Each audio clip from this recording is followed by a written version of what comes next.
തൈയിലെ 1.5 വയസ്സുകാരന്റെ കൊലപാതകത്തിൽ അമ്മ ശരണ്യയ്ക്ക് ജീവപര്യന്തം. തളിപ്പറമ്പ് അഡീഷണൽ ജില്ലാ സെഷൻസ് കോടതിയാണ് ശിക്ഷ വിധിച്ചത്. 2020 ഫെബ്രുവരി 17-നായിരുന്നു കേസിന് ആസ്പദമായ സംഭവം. ആൺ സുഹൃത്തിനൊപ്പം ജീവിക്കാൻ വേണ്ടിയായിരുന്നു ക്രൂര കൊലപാതകം. വിവരങ്ങളുമായി മിഥുൻ പിള്ള ചേരുന്നുണ്ട്. മിഥുൻ, അമ്മയെന്ന വാക്കിന് ലോകം കൽപ്പിച്ച വിശുദ്ധിക്ക് മേൽ ചോര പുരണ്ട ഒരു കറുത്ത അധ്യായമായിരുന്നു ശരണ്യ എന്ന അമ്മ. സ്വന്തം സുഖത്തിന് വേണ്ടി കാമുകനൊപ്പം ജീവിക്കാൻ ആ പിഞ്ചു കുഞ്ഞിനെ കടൽ ഭിത്തിയിൽ എറിഞ്ഞ് അതിക്രൂരമായി കൊലപ്പെടുത്തുകയായിരുന്നു. ഇന്ന് കോടതിയുടെ നിരീക്ഷണങ്ങൾ എന്തൊക്കെയായിരുന്നു? ജീവപര്യന്തം വിധിച്ചിരിക്കുന്നു. ഒപ്പം ഈ അമ്മയുടെ കാമുകൻ, ഇതിലെ പങ്കാളി, അയാൾക്കെതിരെ എന്ത് ശിക്ഷയാണ് കോടതി വിധിച്ചത്?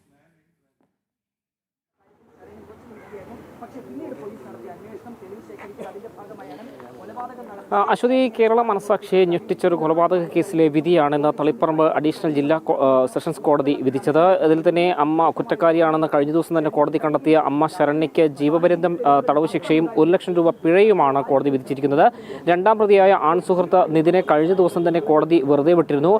അയാളുടെ പങ്ക് തെളിയിക്കാൻ പ്രോസിക്യൂഷനോ അന്വേഷണ സംഘത്തിനോ കഴിഞ്ഞില്ല എന്നൊരു നിർണായക കണ്ടെത്തൽ തന്നെയാണ് കോടതിയുടെ ഭാഗത്തു നിന്നുണ്ടായത്. മറ്റൊന്ന്, സ്വന്തം സുഖത്തിന് വേണ്ടി അല്ലെങ്കിൽ ആൺ സുഹൃത്തിനൊപ്പം ജീവിക്കാൻ വേണ്ടിയാണ് തൻ്റെ പിഞ്ചു കുഞ്ഞിനെ, ഏതാണ്ട് 1.5 വയസ്സ് മാത്രം പ്രായമുള്ള പിഞ്ചു കുഞ്ഞിനെ കടലിലെറിഞ്ഞ് സ്വന്തം അമ്മ കൊലപ്പെടുത്തുന്ന സാഹചര്യമുണ്ടായത്.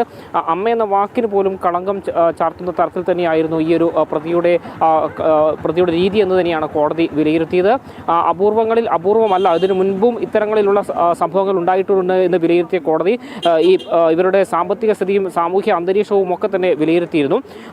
അതുകൊണ്ട് തന്നെയാണ് ജീവപര്യന്തം തടവ് ശിക്ഷയിലേക്ക് കാര്യങ്ങൾ പോയത്. 1 ലക്ഷം രൂപ പിഴയാണ് വിധിച്ചിരിക്കുന്നത്. ഈ 1 ലക്ഷം രൂപ കുട്ടിയുടെ പിതാവിന് നൽകണമെന്നൊരു കാര്യം കൂടി ഈ ശിക്ഷാവിധിയിൽ പറഞ്ഞിട്ടുണ്ട്. കാരണം ഇവർ അറിഞ്ഞുകൊണ്ട് സ്വന്തം കാമുകനൊപ്പം ജീവിക്കാൻ വേണ്ടി കുഞ്ഞിനെ ഇല്ലാതാക്കി, അതിലൂടെ നഷ്ടപ്പെട്ടതൊരു പിതാവിന് തൻ്റെ കുഞ്ഞിനെയാണ്. അതുകൂടി കണക്കിലെടുത്തുകൊണ്ടാണ് 1 ലക്ഷം രൂപ പിഴ ശിക്ഷ. ആ പിഴ സ്വന്തം ഈ കുട്ടിയുടെ പിതാവിന് നൽകാൻ വേണ്ടി വിധിച്ചത്.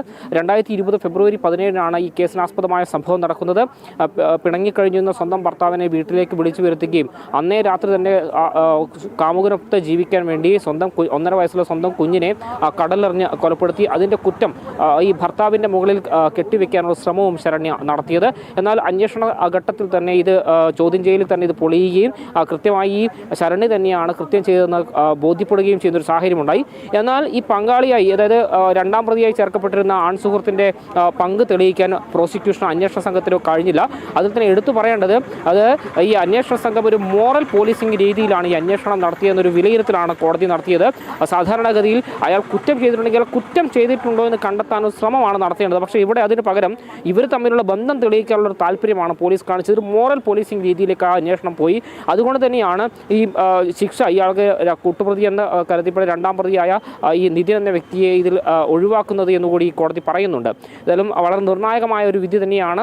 ഈ മാതൃത്വത്തിന് കളങ്കം വരുത്തുന്ന രീതിയിൽ പ്രവർത്തിച്ച ഒരാൾക്ക് കിട്ടേണ്ട അർഹമായ ശിക്ഷ തന്നെയാണ് വിധിച്ചതെന്ന് തന്നെയാണ് മനസ്സിലാക്കേണ്ടത്. മറ്റൊന്ന്, കഴിഞ്ഞ ദിവസം വാദം നടക്കുന്ന സമയത്ത് പ്രോസിക്യൂഷൻ പറഞ്ഞത് ഇവർക്ക് പരമാവധി ശിക്ഷയെ വധശിക്ഷ തന്നെ നൽകണമെന്നാണ്. പക്ഷേ സാഹചര്യങ്ങളും മറ്റ് കാര്യങ്ങളും പരിഗണിച്ചുകൊണ്ടാണ് ഈ നിലവിലെ ശിക്ഷ ജീവപര്യന്തമായി ചുരുക്കിക്കൊണ്ട് തളിപ്പറമ്പ് സെഷൻസ് കോടതി ഉത്തരവിട്ടിരിക്കുന്നത്. അശ്വതി. മിഥുൻ, മറ്റൊരു കാര്യം, അന്ന് സംഭവിച്ച ആ ദിവസം, അതായത് ഈ കുഞ്ഞിനെ കാണാതായി എന്നാണ് ശരണ്യ ആദ്യം പറയുന്നത്.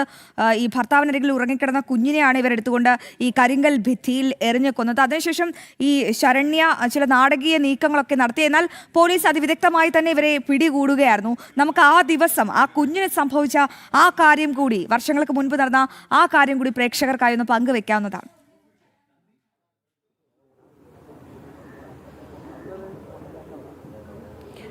അശ്വതി, അന്നേ ദിവസം ഈ സംഭവം നടന്ന ദിവസം അത് റിപ്പോർട്ട് ചെയ്തൊരു മാധ്യമപ്രവർത്തകൻ കൂടിയാണ്. അതുകൊണ്ട് തന്നെ ഈ സംഭവത്തെക്കുറിച്ച് വളരെ അടുത്തറിയാൻ കൂടി സാധിച്ചിട്ടുണ്ട്. കാരണം 2020 ഫെബ്രുവരി 17-നാണ് ഈ സംഭവം നടക്കുന്നത്. അതായത് തൻ്റെ കൂടെ കിടന്നുറങ്ങിയെന്ന കുട്ടിയെ കാണാനില്ല എന്നൊരു സംഭവമാണ് ആദ്യം പുറത്തു വരുന്നത്. തൊട്ടു പിന്നാലെ ഏതാണ്ട് 1 മണിക്കൂറിനുള്ളിൽ തന്നെ കുട്ടിയെ കടലിലെ ഭിത്തിയോട് ചേർന്ന പാറക്കല്ലിന് മുകളിൽ മരിച്ച നിലയിൽ കണ്ടെത്തുകയും ചെയ്തു. തുടർന്നാണ് ഇത് ഈ അസ്വാഭാവികത ഉടലെടുക്കുന്നത്. കാരണം പിണങ്ങിക്കഴിഞ്ഞിരുന്ന ഭർത്താവ്, പ്രണവ് എന്ന് പറയുന്ന ഭർത്താവിനെ തലേദിവസം ദിവസം ഈ ശരണ്യെ വീട്ടിലേക്ക് വിളിച്ചു വരുത്തിയിരുന്നു.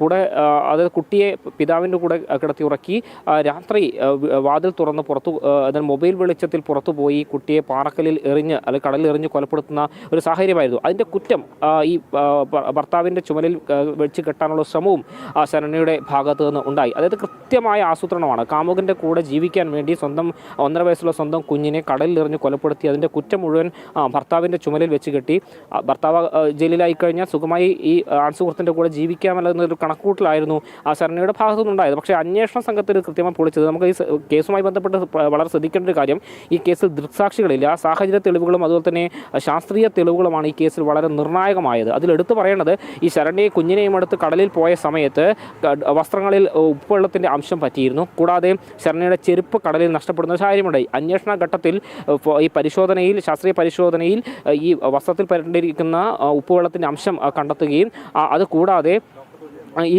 ശരണ്യയുടെ കടലിൽ നഷ്ടപ്പെട്ട ചെരുപ്പ് പാറക്കല്ലിനിടയിൽ നിന്ന് കണ്ടെത്തുകയും ചെയ്തു. ആ സംഭവം തന്നെയാണ് ഈ കേസുമായി ബന്ധപ്പെട്ട് നിർണായകമായത്.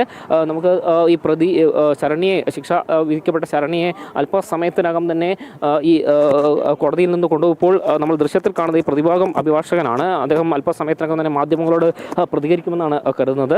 എന്തായാലും ഈ സംഭവവുമായി ബന്ധപ്പെട്ട് വളരെ നിർണായകമായൊരു വിധി തന്നെയാണ് കോടതിയുടെ ഭാഗത്ത് ഉണ്ടായിരിക്കുന്നത്. ഏതായാലും ശ്രദ്ധേയമായ ഒരു വിധി. ആ വിധി എങ്ങനെയാണ് പ്രതിഭാഗം നോക്കി കാണുന്നത് എന്നുകൂടി നമുക്ക് അദ്ദേഹത്തോട് ചോദിച്ചറിയേണ്ടതുണ്ട്. സാറേ, എങ്ങനെയാണ് ഇപ്പോൾ ഈ ഒരു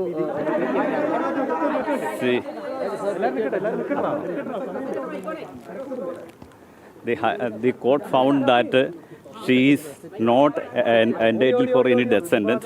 She is entitled for leniency, and only imprisonment for life is awarded by the court.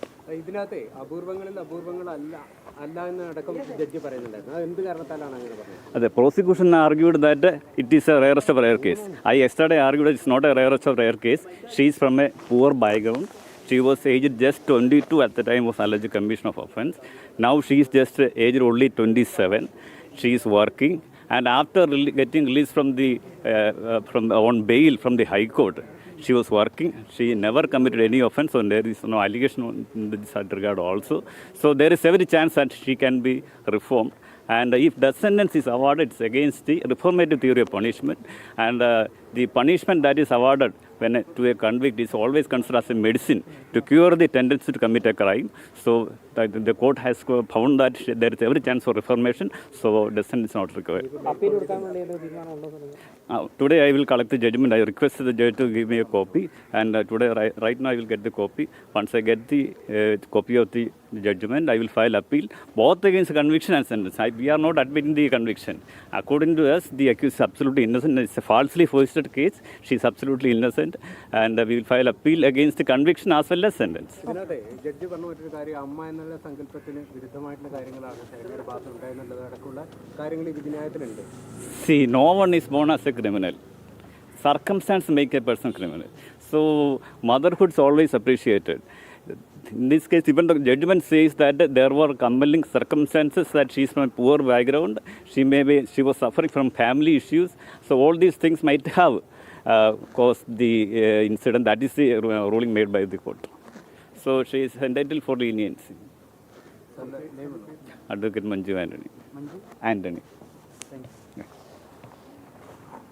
ഈ കേസുമായി ബന്ധപ്പെട്ട് മിഥുൻ, വിവരങ്ങൾ വ്യക്തമാണ്. വെറും 22 വയസ്സ് മാത്രം പ്രായമുള്ളപ്പോഴാണ് ശരണ്യയുടെ മനസ്സിൽ ആ ക്രൂര ബുദ്ധി ഉടലെടുത്തത്. 1.5 വയസ്സ് മാത്രം പ്രായമുള്ള സ്വന്തം കുഞ്ഞിനെയാണ് ആ കടൽ ഭിത്തിയിൽ എറിഞ്ഞു കൊന്നത്.